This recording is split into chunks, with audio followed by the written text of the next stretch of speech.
Yes, hello? 3 boys? Can I get some more information? So it's not like they were, coming after the kids. It was a more of a unfortunate that they were there at the time. Yeah, it's unfortunate that mom just leaving the kids with whoever. And is mom and dad in the picture? Because there are 2 parents then, I'm just trying to figure out scheduling and everything. Would they have visits with mom and dad separate? Yes, they would. Do they have other siblings then that are out there? Do we know their CANS assessment? I'm going to put referrals in. That obviously, I was waiting until we secured placement for them, but I plan on putting therapy referrals in. Okay. Today. Yeah.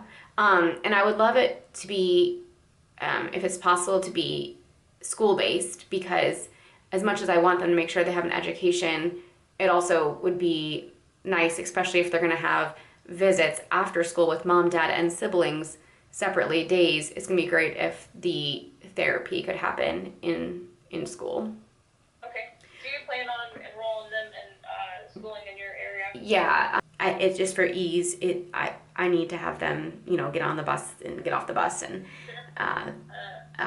I'm helping the 17-year-olds. They're doing like a hybrid school, and twice a week I'll be taking them 30 minutes away to their school. So I just know that with all the running around, and then the therapies and visits and whatever, I don't think I can take them to their current school, which I hate, but yeah, just the reality of it. It is fall break this week, so hopefully they could start right after fall break. I've been a foster parent for 3 years, but the FCM had always done the enrollment before. So is it supposed to be the FCM, or is it me that helps enroll them into schools?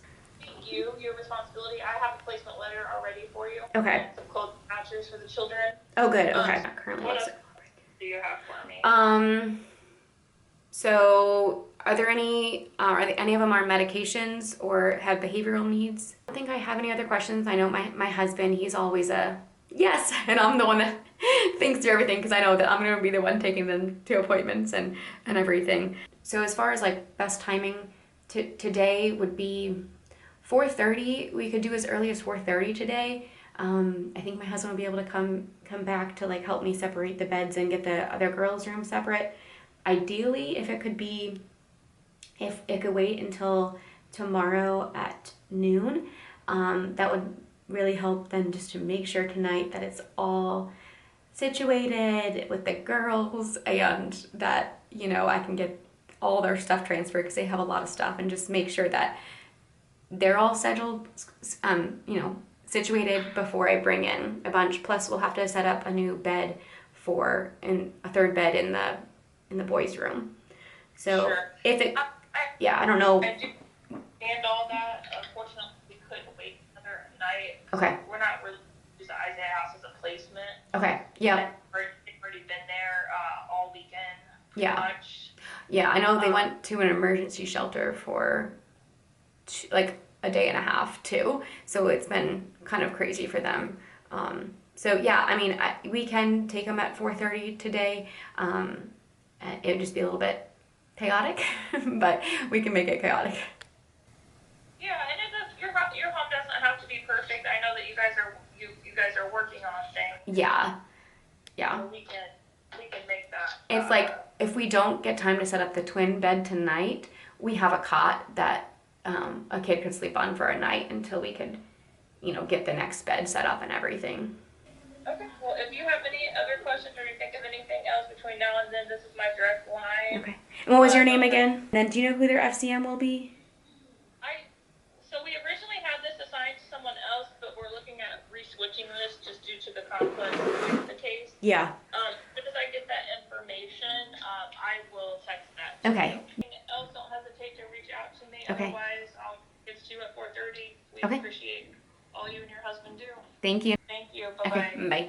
All right, so I had to, chop a lot of that out to keep confidential information, but I hope that you liked the questions that I asked.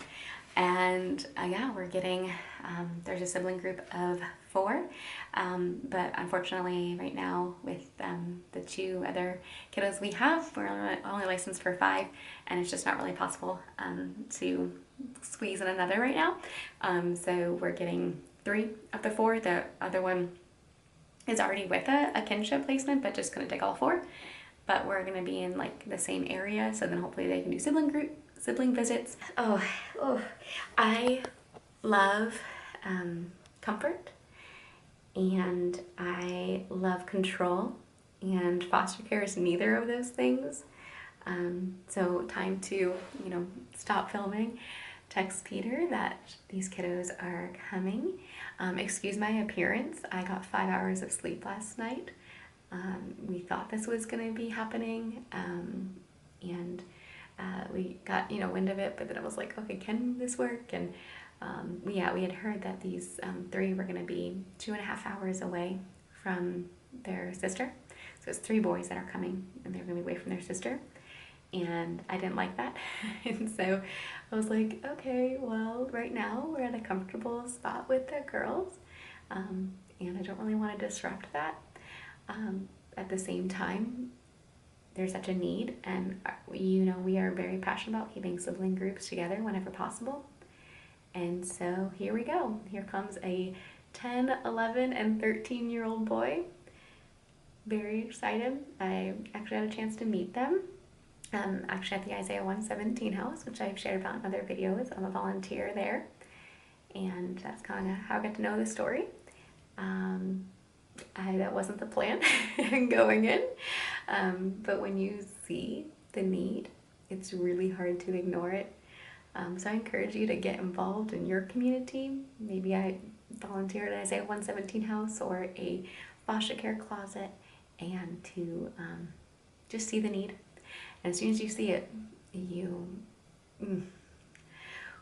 it's rough. So as you think of us, please keep us in your prayers. It's a lot taking in new kids, and this is the first time that we've had people in our home that then aren't related. I mean, we have it right now with the 2 17-year-olds, but yeah, it's just going to be an adjustment period for us for a little bit, and I have to know that and be okay with that.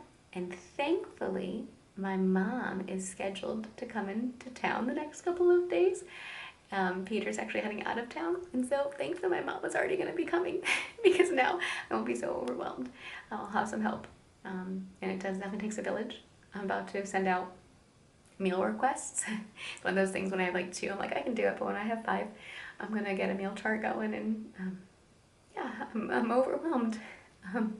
But God gives us strength for the work that He's called. Jesus is my living bread. I've not eaten much today, but I feel energized and ready to go. Not had much sleep, but the Lord sustains us and gives us the energy we need. So thanks so much for watching. Please subscribe if you're not already, and we'll see you in the next video. I don't know when I'll have time to make anything, but there we go. Bye, guys.